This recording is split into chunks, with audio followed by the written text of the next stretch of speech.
Merħba lil kull min qiegħed isegwina, jiena Rachel Baldacchino nilqakom għal din il-puntata ta' Marka Paġna. F'Marka Paġna kif issa ormai tafu sew niltaqa' ma' kittieba, ma' akademiċi, ma' riċerkaturi, edukaturi, ħassieba, artisti wkoll. U nitkellmu fuq test li jġibu magħhom bilan li nsir nafhom aħjar u bilan ukoll li nsir naf it-test li ġabu magħhom ftit iktar aħjar ukoll. Illum ser inkun qiegħda nitkellem ma' Marja Brown.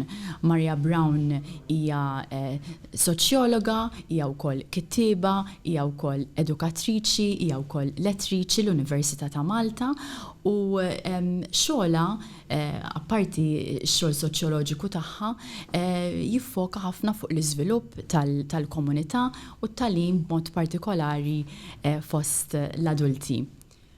Marija, grazzi ħafna fl-aħħar nexxilna niltaqgħu ilna nistennew ftit ġimgħat sew biex insibu ġurnata li taħdem. Grazzi u merħba.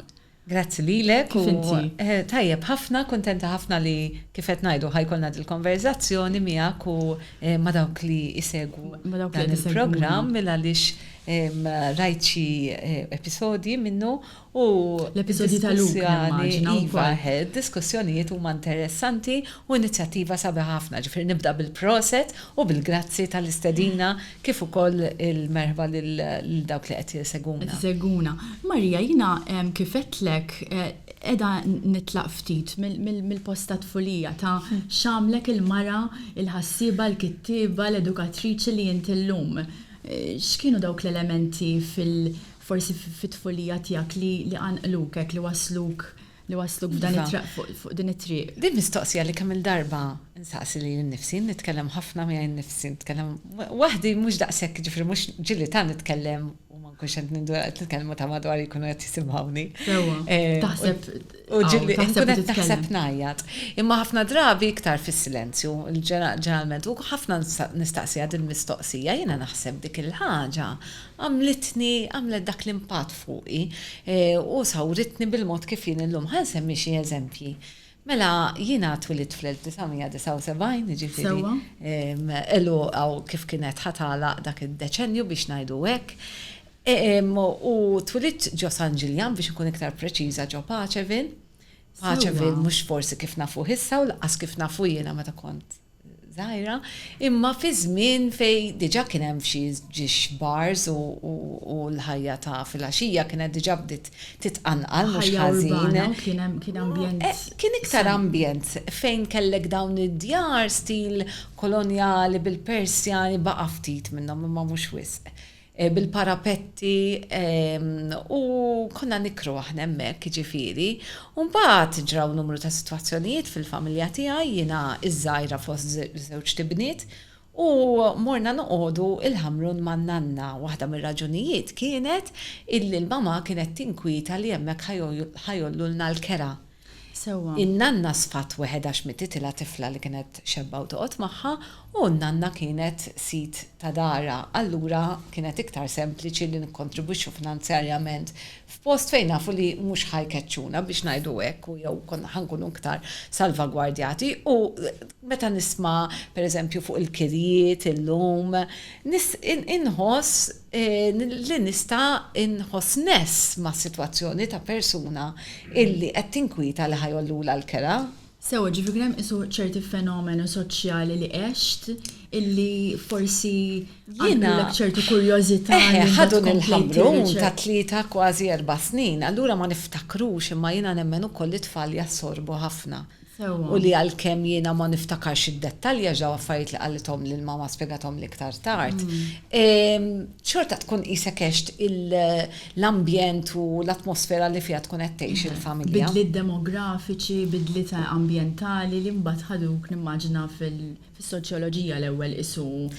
Issa dejjem kont nistaqsi daw l-affarijiet għax imbagħad pereżempju l-Ħamrun kont imur skola tal-Istat. U ċertu affarijiet, kont nħossa l-iskola faċli u sabiħa. Kont niġġennem biex imur l-iskola. U faċli u kelli ċertu kultura, kapital kulturali, ġifieri kont diġà sposta l ċertu livell ta' Ingliż, dak iż-żmien mhux bil-gadgets. Mill-iskola ġifieri. Minn fejn kont noqgħod qabel. Sewwa. U mill-ambjenti li konna qod qabel. Allura meta mbagħad mort fl-iskola tal-Istat Primarja l-Ħamrun u kienu jagħmlulna ħafna enfasi dak iż-żmien l-Ingliż għandu jkun tajjeb għax aħna ma nitkellmux daqshekk Ingliż u tfal ma tantx jitkellmu meta. Hemmhekk kont inħossni li qisu għandi ċertu vantaġġ minn dak il-qafas li kont ġejt Paċeville, meta kont Ekku. mill-bidunet Meta l-ewwel 3 snin ta' ħajtek. Bdejt qed nagħmel ħafna fast forward u bdejt naħdem u trid ċertu reżiljenza, trid ċertu stonku wkoll biex taħdem għax in-nies ġieli jagħmlulek il-bsatem fir-roti. Il-Ħamrun kien tani ċertu reżiljenza għax aħna konna nilagħbu ġo triq. Jiġifieri ma tritx biex jinżlu xi ċorma subien u jaqbdu jinkuk u affarijiet għaliex waħda din ma kienux ikunu daqshekk. Per eżempju, tilab fuq saqajk bir-rota, per eżempju, fuq subajk ta' saqajk, jew joħdulek il-ballun. Ma tistax toqgħod. Trid tirreaġixxi. B'xi mod trid tkun naqra iktar b'saħħtek. Allura kelli dal-qisu taħlita ta' esperjenzi minn kwartieri differenti ta' Malta x'għalkemm Malta żgħira hemm distinzjonijiet soċjali kif naħseb issemmija u inti taqbel miegħi. U ċertu sfumaturi illi kienu jġalluni naħseb nirrifletti.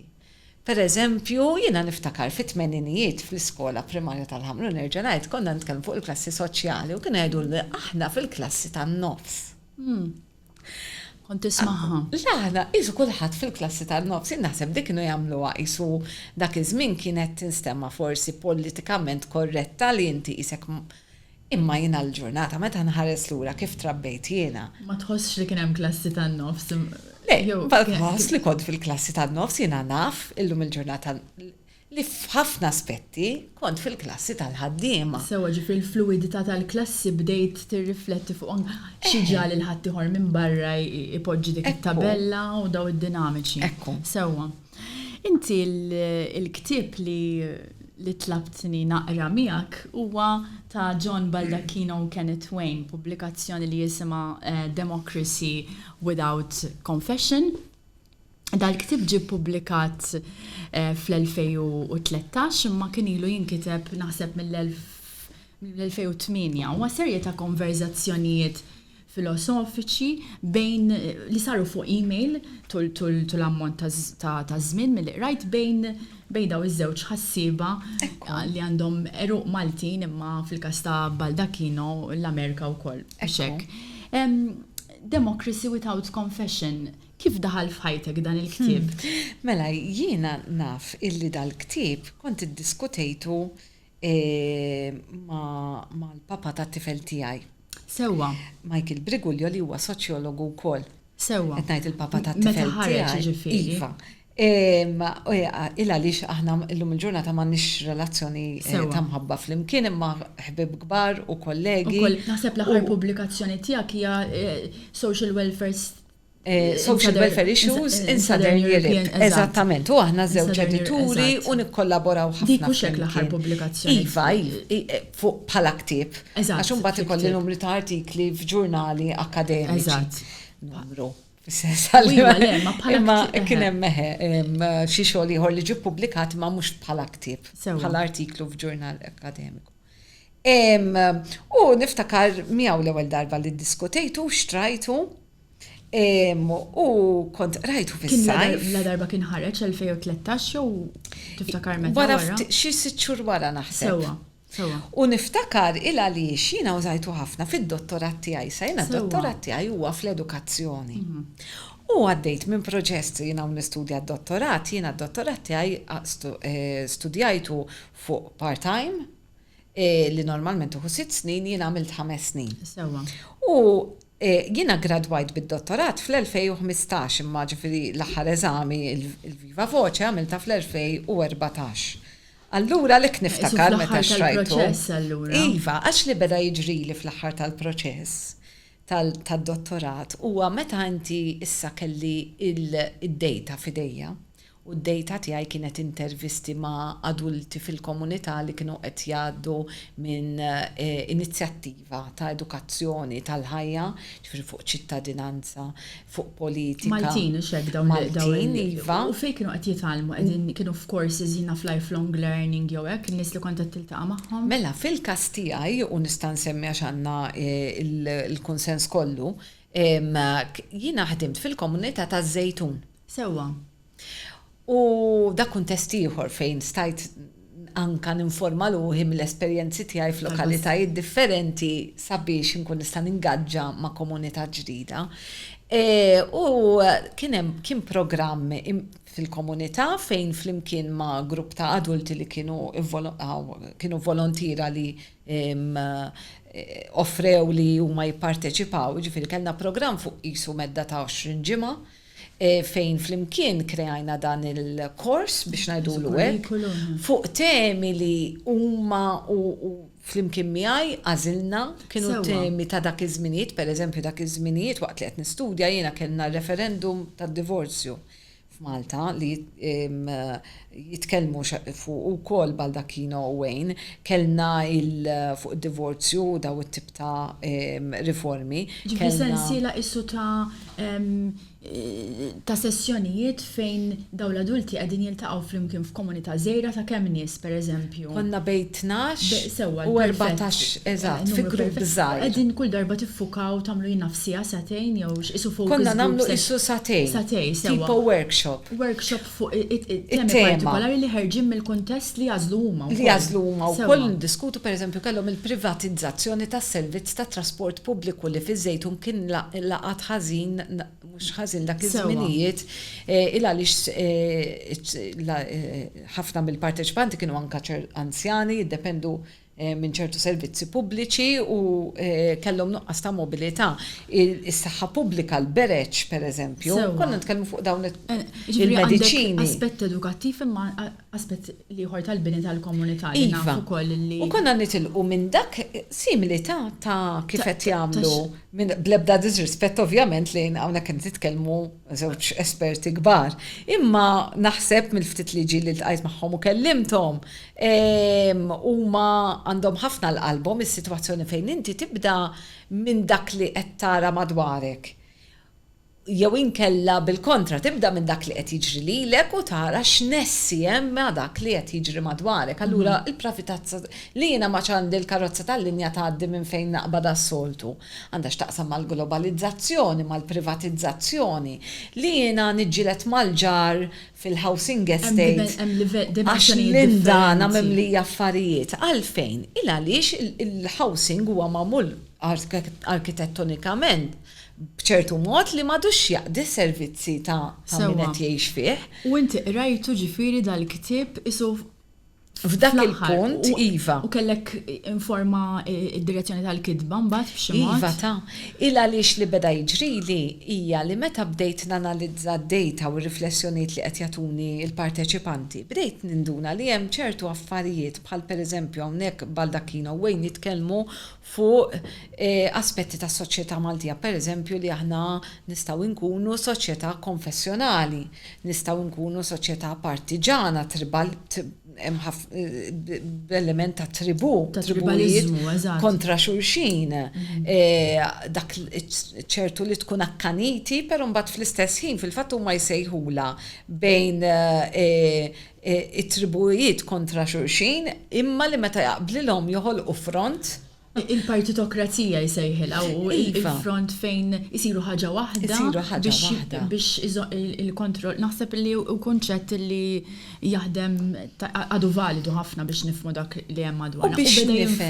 Iva, biex nifhem kif dawn il-parteċipanti tal-istudju tiegħi bdew jirreaġixxu għal ċertu affarijiet u mhux għal oħrajn bħal pereżempju ċertu tribalizmu fejn tidħol il-politika partiġana. Imma mbagħad kif issemmi pereżempju l-Umel Farrud tarzna disgrazzja, daw joħolqu front wieħed kontra xi għadu hemmhekk estern. U qed ngħid xi għax imbagħad konna rridu niddefinixxuh nibqgħu naħsbu fuq. Sewwa. U il-titlu, għax inti semmejtu l-element ta' soċjetà konfessjonali, dana ktib jismu Democracy Without Confession. Domt ħafna niprovetlek, dom niprofa nifhem xi tfisser għalik dat titlu. U jiena kon naħseb ukoll ħafna fuq xi tfisser għall-awturi. X'qed hija stedina Democracy Without Confession. U nħoss li forsi nerġa' ngħid ġifieri għax aħna nitkellmu fuq il-kontribut tagħhom u ma mhumiex preżenti. Imma tajjeb li nagħmlu dak it-tip ta' kritika wkoll, pereżempju xi ħaġa imma kritika jew hija l-istedina tagħhom biex iħalluha miftuħa l-interpretazzjoni. Jiena naħseb stedina għal xiex, pereżempju, biex id-demokrazija. Democracy Without Confession, Philosophical Conversations on the Maltese Political Imaginary. Ejja nħallu dik il-biċċa barra. Stedina. Jiena ma kif nara hekk it-titlu Democracy Without Confession, nibda kif interpretajtu jiena wara li rajtu l-ktib li hija stedina li jkollna demokrazija, ambjent demokratiku fejn m'għandekx l-element li x'inhu tajjeb u x'inhija l-verità hija maħkuma minn xi awtorità li ċ-ċittadin irid jibża minnha jew li inti ċittadin imma bil-limiti ta' xi awtoritajiet li qed jippruvaw joħonqu dak l-iżvilupp emanċipatorju tal-ħsieb ta' kif inkunu aġenti politiċi u mhux bl-aġenda li niżviluppaw flimkien u mhux l-aġenda li hija moddija lilna speċjalment. Tip ta' demokrazija stedina l-demokrazija radikali biex naħsbu. Jew iktar forsi biex nuża ċertu kliem li jużaw l-awturi liberali. Però l-liberalizmu x'inhu għax tifhem mbagħad kif il-persuna tinterpreta l-espressjoni partikolari. Ġifieri jiena jekk jiena ngħid li John Baldacchino u Kenneth Wayne huma liberali tista' tfisser ħafna affarijiet. U meta wieħed jaqra l-ktieb jibda jara l-liberalizmu kif qed jesprimuh, jiġifieri huma speċjalment Wayne jitkellem fuq hekk anke Baldacchino ta' ma' silta partikolari li qed niftakar bħalissa ta' Wayne, meta jispjega illi dalli għadni kemm li il-verità u x'inhu tajjeb u x'inhu ħażin meta soċjetajja konfessjonali li huma jaqbilx magħha huwa li meta dawn huma fil-kustodja biex ngħidu hekk ta' xi ħadd jew ta' entità jew ta' awtorità tista' tkun reliġjuża bħal pereżempju l-Knisja. Soċjetà konfessjonali biex inwaqfek kif x'taħseb li kif qed iħadmuha x'jiġifieri soċjetà konfessjonali? X'jiġifieri meta ngħidu soċjetà Maltija soċjetà konfessjonali?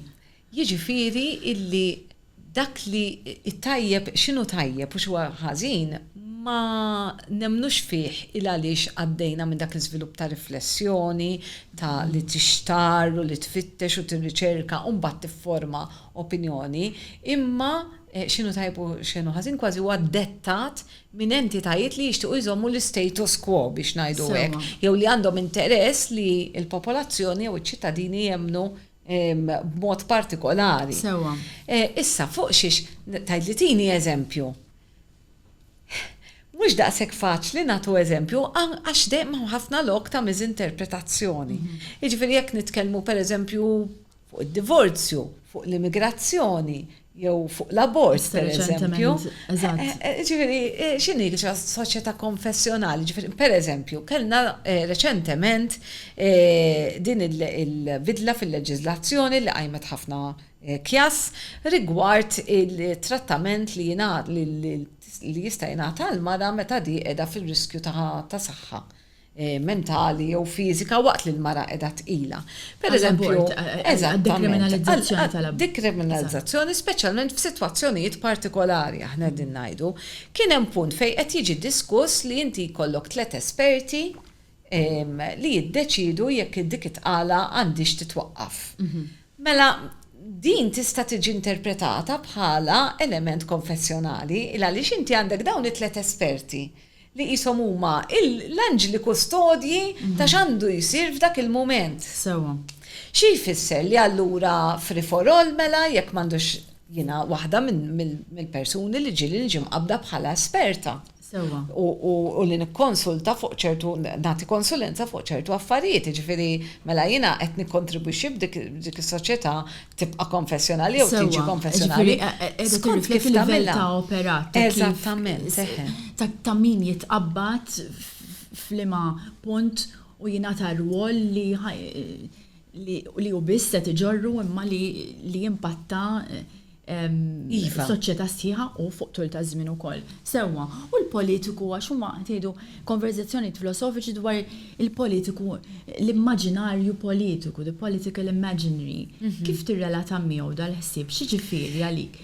Mela, l-immaġinarju politiku, jina li għal-politika fi klim sempliċi issa sewwa, anka minħabba limiti tal-ħin, huwa il-politika ġifieri li nara il-poter fej sejjer u li għandi nipparteċipa l-poter kif, meta, blima qawwa jintuża jina li dik hija il-politika wkoll. Per eżempju, is-saffi differenti tal-poter huma jiffurmaw l-immaġinarju politiku, per eżempju.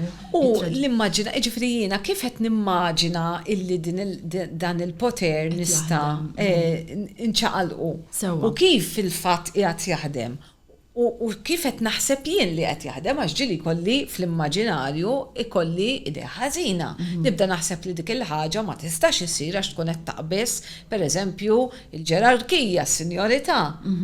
Imma tista' tkun biss fl-immaġinarju tagħna u sabiħ ħafna li anka permezz tal-edukazzjoni, ħaniġu għall-edukazzjoni issa li huwa suġġett tal-qalba ħafna speċjalment l-edukazzjoni tul il-ħajja u l-edukazzjoni tal-adulti illi tiltaqa' ma' bniedem li jaħseb li din il-ħaġa hija hekk u ilu jaħsibha dal-aħħar 40 sena u jibda jimmaġina realtà possibiltajiet alternattivi.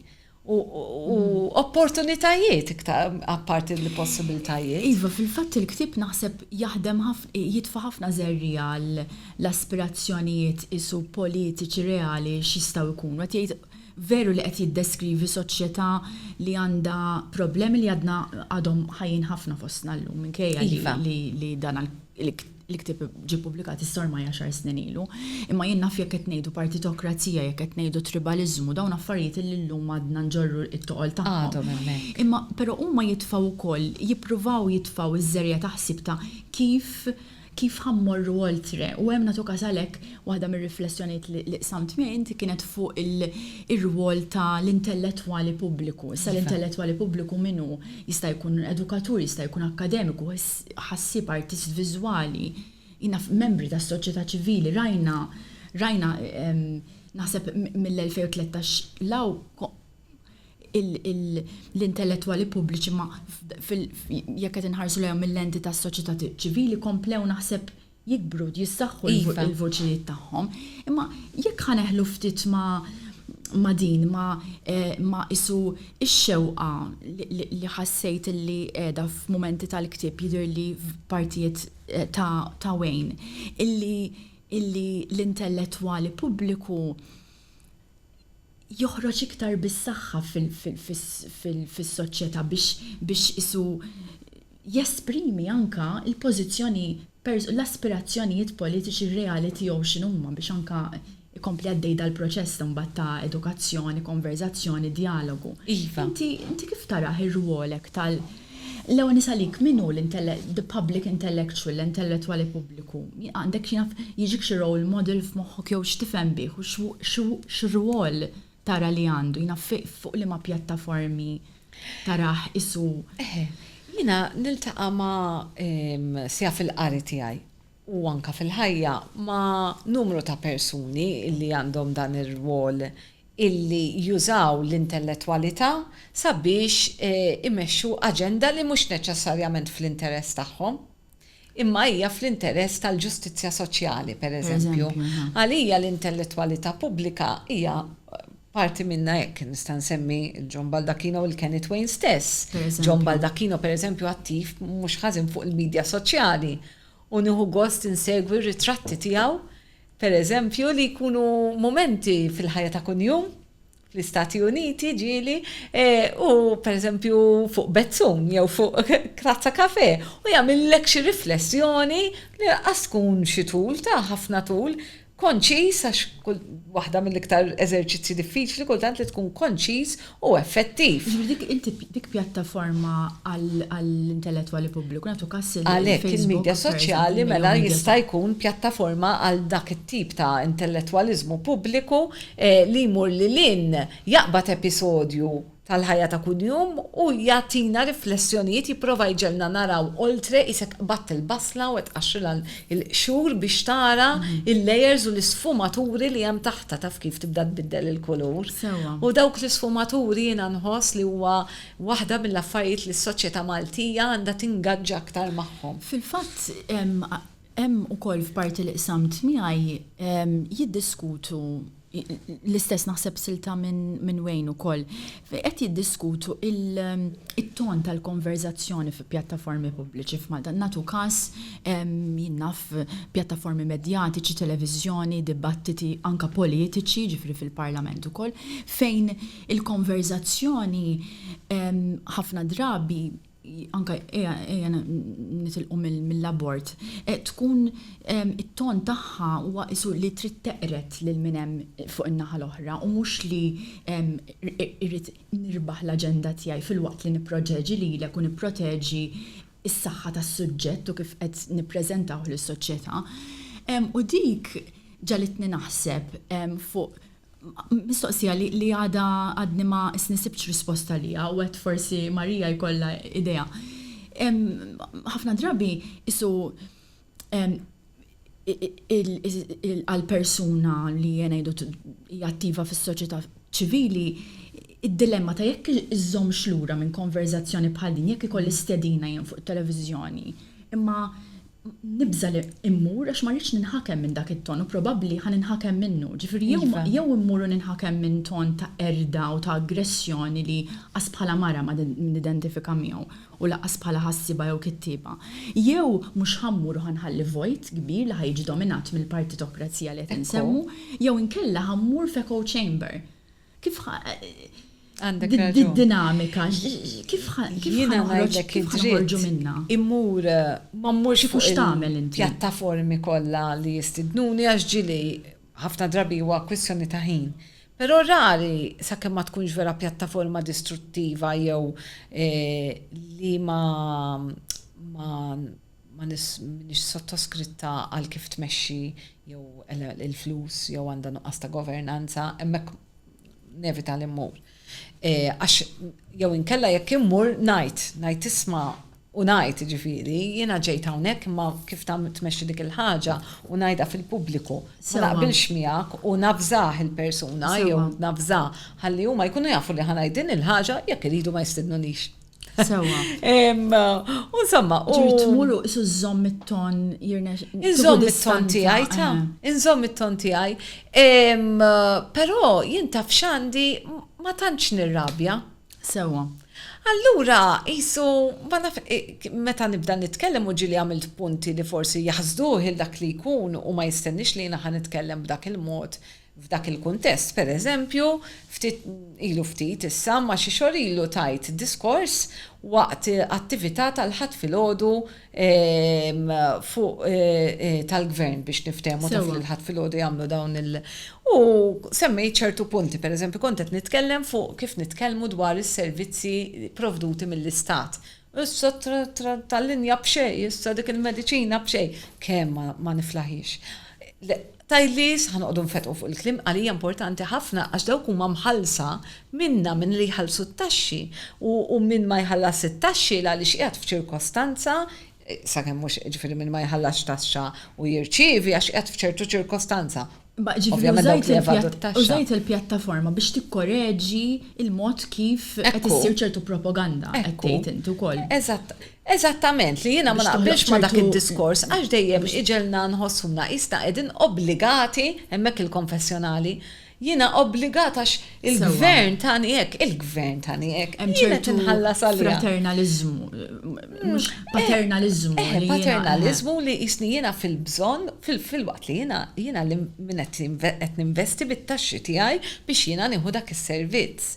Insomma, ġifieri dak it-tip ta' diskors għamiltu xorta, forsi ma ġobx il-kulħadd imma għamiltu u għamiltu ġifieri inti għalik l-intellettwalità pubblika għandha xorta tmur f'daw il-postijiet. Forsi ftit perikolużi fejn ħafna drabi t-ton u ta' konverzazzjoni Iva. taħraq u aggressiva, ma żomm isu. Diffiċli nimmanifesta rabja jiena, għax umbat ġili nħoss ċertu empatija wkoll, u forsi hawnhekk li għalhekk m'iniex politika forsi, għax ma nidħolx f'kompetizzjoni jew territorjaliżmu. Nibda nifhem dal-bniedem jew dil-bniedma minn fejn ġejja. Sewwa. U kemm forsi bil-fors trid titkellem hekk, immaġina dibattitu fuq xi programm jaħraq fuq ċertu suġġett. Nibda nifhem li forsi dil-persuna trid titkellem, kważi nibda nħoss ċertu empatija, ma hawnhekk qed nirriskja li nistema' patronizzanti. Imma ġieli vera tiltaqa' ma' esponenti tal-partiti politiċi li bil-fors iridu jżommu l-linja tal-partit. U nibda nħossni jiena privileġġata li nista' nitkellem ċertu mod. Dak il-privileġġ ekku jiġi ir-responsabilità li fil-fatt jitkellmu fuq għax huma b'saħħa kbira jgħidu f'parti li qsamt miegħi inti li fejn m'hemmx dawn l-aspirazzjoni, fejn mhux ħankomplu naspiraw anke bħala intellettwali fil-pubbliku, hemmhekk ħanagħtu id-daqqa fatali lid-demokrazija. Iva. Ukoll. Biex immorru lura l-ktieb, jekk hemm issu forsi idea waħda illi għadha qiegħda f'moħħok, għadha qiegħda tħaddimha li ħarġet minn hawn li għadha qrib tiegħek biex anke forsi nagħtu idea lil min qed jismana forsi x'inhi tema favorita jew tema li għajt għadha qiegħda tomot jew għax jiddiskutu kif qed ngħidu ħafna affarijiet. Għax jiena kultant nibda ngħid dal-partiġaniżmu, dat-tribaliżmu f'kollox fil-futbol, fil-qaddisin, fil-festa tar-raħal. Kif kollox hekk qisu kollox dwaliżmu, mhux kollox għax naf li ma hawn min jaħseb. U jew hawn min jgħixhom daw ir-realtajiet hekk ta' dik il-qaddisa u mhux dik il-qaddisa. Jiexhom bħala fuq livell superfiċjali ma jfissirx li l-bniedem huwa hekk minn rasu sa saqqa. Tara li U dik xi ħaġa importanti ngħidu għax hawn min jgħidlek dak partiġan hardcore, dak hekk biss jara, dak il-kulur biss jara. Ma tissirta fil-persuna. Però dik għax huma jispjegawha speċjalment wejn jispjega li f'Malta ma kellniex dal-moviment tal-enlightenment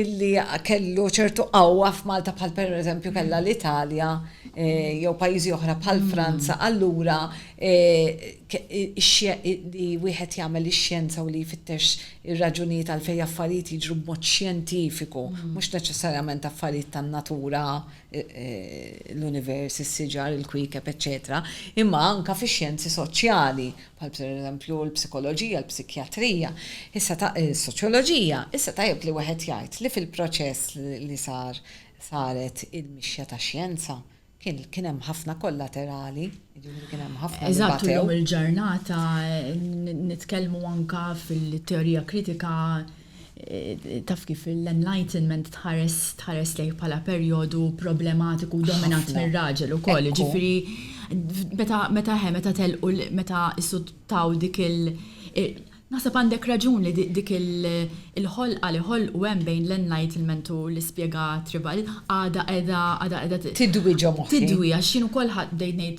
veru ma kif isni baqgħet għadni rrid infittex ftit iktar. Naf li Malta ma kienx dawk il-movimenti tal-enlightenment, però ma jfissirx li kieku li għax imbagħad narġgħu naqgħu nibda nibża li naqgħu f'din in-nasba li narġgħu niglorifikaw xi ħaġa li hija esterna lina x'hemmhekk kellhom hekk aħna ma kellniex. Eżatt.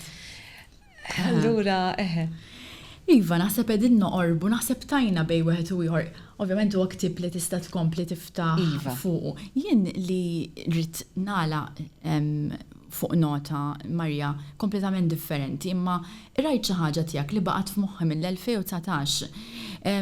Ftit wara sentej wara l-assassinju ta' Daphne Caruana Galizia meta tkellimt fuq il-bżonn ta' strateġija nazzjonali ta' fejqan. X'rid tgħid biex xiġifieri, naf li qed nagħlaq imma fis-sens hija parti mill-immaġinarju politiku, fis-sens hemm relazzjonijiet mal-ktieb, imma x'għandna bżonn? X'ġifieri din l-istrateġija kif tara taħdem? Fuq livelli differenti. Sija fuq livelli simboliċi, u nagħti eżempju, kif ukoll fuq livelli ta' azzjoni.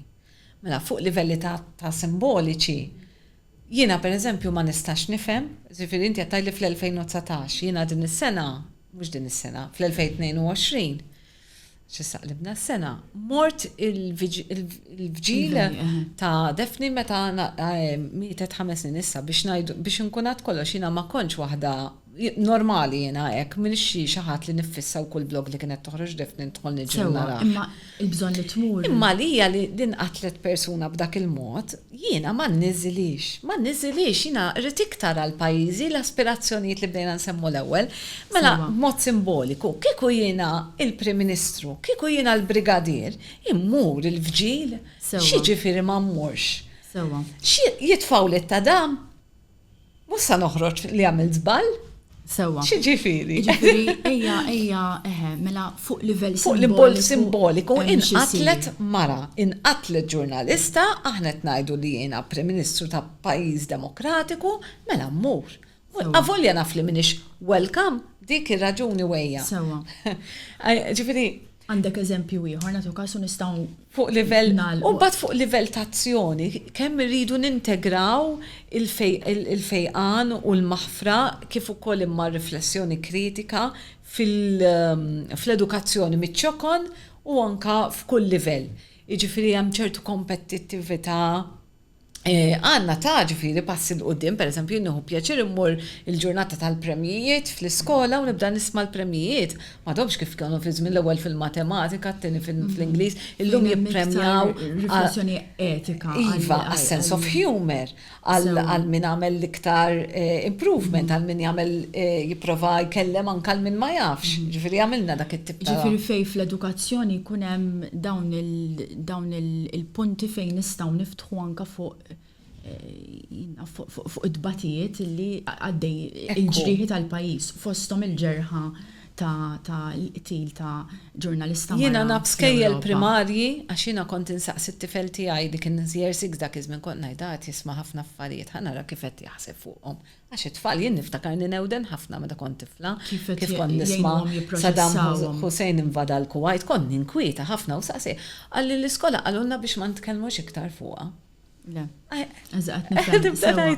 L-istrateġija ta' fejqan li kont qed titkellem fuq titmur kontra daw il-movimenti. Sewa, mela grazzi ħafna Marija kienew nofsija li setajna ġebbidnihom ħafna iktar fit-tul, tallimt ħafna minn għandek u tallimt ħafna minn dat test kompli nixtarru. Grazzi lilkom, vera pjaċir.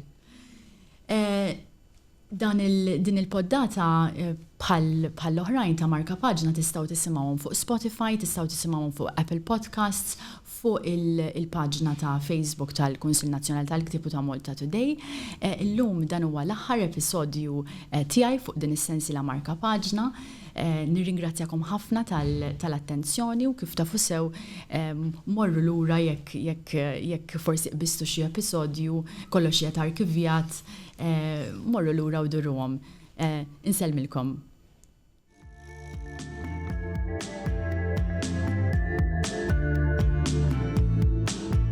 Nirringrazzjaw lil Dingera Salons li huma l-sponsors ta' dan il-programm.